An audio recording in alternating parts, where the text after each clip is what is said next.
show! DC God.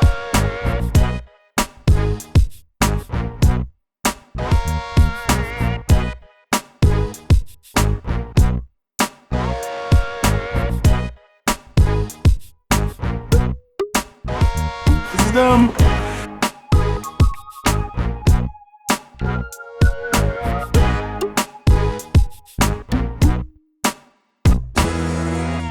Hey everybody, I hope you're doing great. Welcome to the other side of the annex. This isn't the music side of the house, this is the automotive and vehicular side of the house.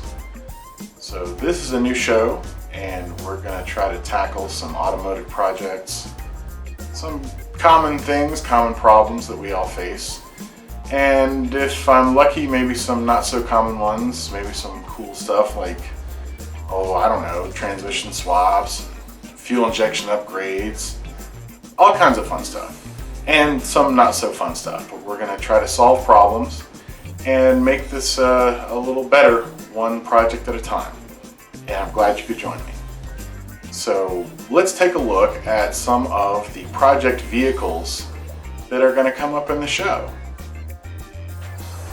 What we got right here is a 1968 Mustang 2+2 Fastback. This was the car that I drove in high school, and it has definitely seen better days. The paint job is nothing short of shameful, and it's completely flaking off the car. Adhesion is a real thing. This thing is crazy. How about that steering wheel? Dreaded previous owner put it on upside down. Why is that? Now my plan with this one right now is just to get it to where it runs and drives at all. Because that's about all I can handle. Get it to where it passes inspection.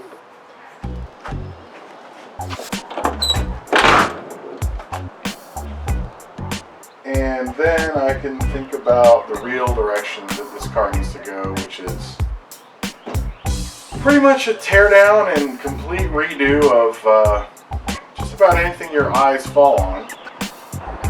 This is one of those projects that never seems to end. Lots of horsepower, not much else. And I'm taking a look at it, and quite honestly, it's intimidating. Where do you start? Paint is really bad.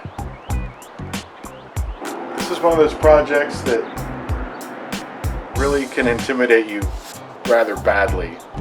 It needs paint, interior, engine tuning, exhaust, some rear end work. I think I have 0.75 of an exhaust system. Sheet metal.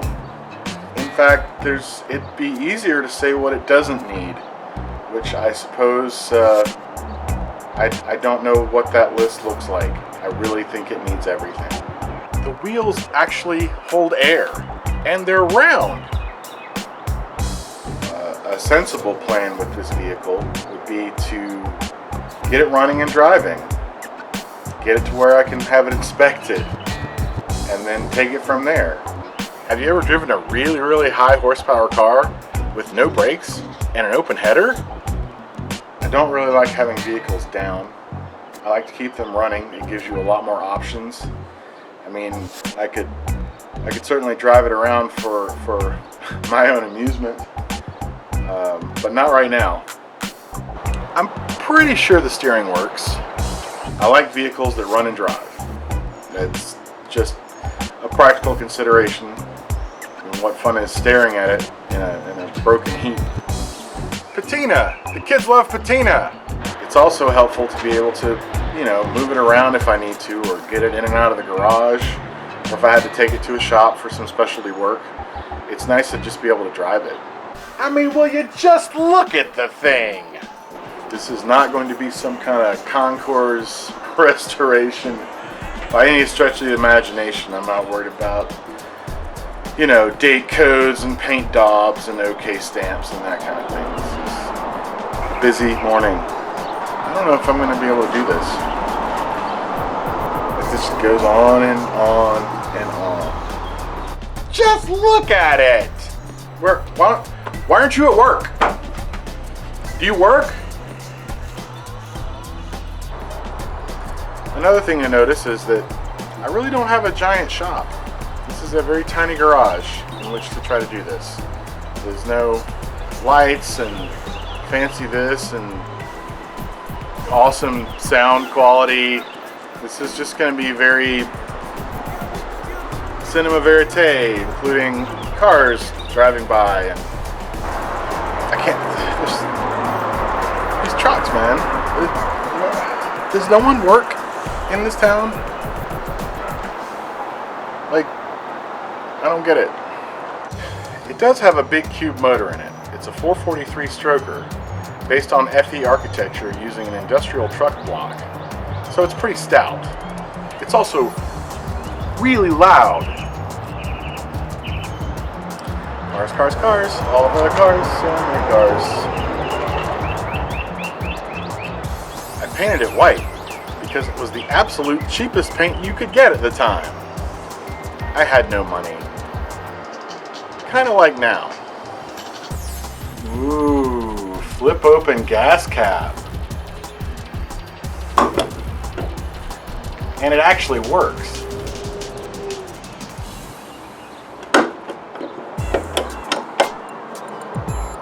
Ain't that something?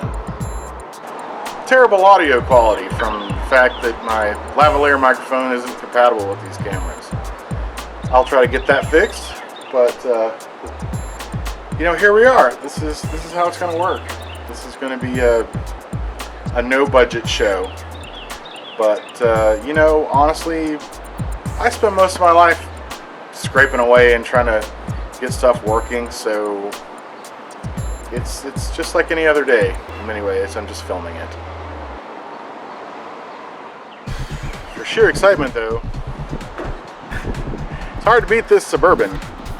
This heap is pretty cheap, but at least it's really, really bad.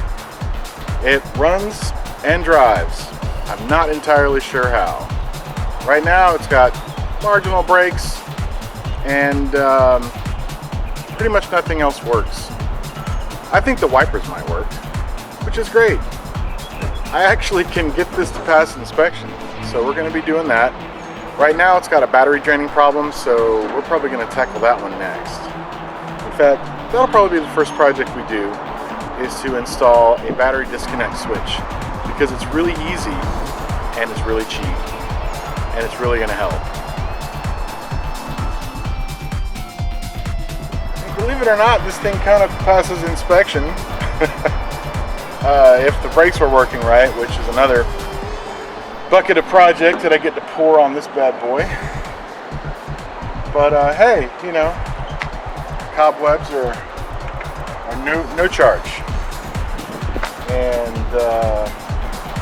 you know, I got nature's flame job going on here. This was originally yellow, and someone put an actually a worse paint job than I did. Hey, new tires there, right? Yeah, that's the jam. Alright, so under these tarps, we have a couple of other project vehicles. We have the 1965 2+2 Mustang. That was a car that I drove in college. We also have the 1969 Falcon Sports Coupe, which was loaded with just about every option you could get on a 1969 Falcon. Power steering, power brakes, air conditioning, discs. I mean, it's actually kind of cush for 1969. Problem is, most of it doesn't work. But I think we're going to try to fix that too. Okay, I hope you enjoyed your preview of some of the projects that are coming up. I'm not an expert. I think that's worth saying. But I think I have a level of competence with this stuff, at least enough such that I can read a shop manual and maybe do some internet searches and figure some things out.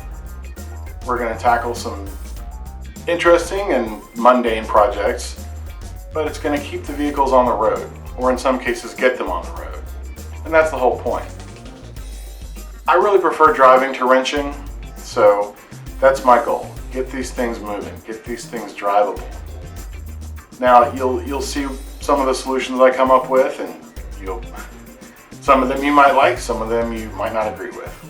And that's okay. You can certainly form your own opinion, and you can do it your way. Have at it. This is America. Get on it. All right, well, thanks for joining me, and we'll see you soon. Take care.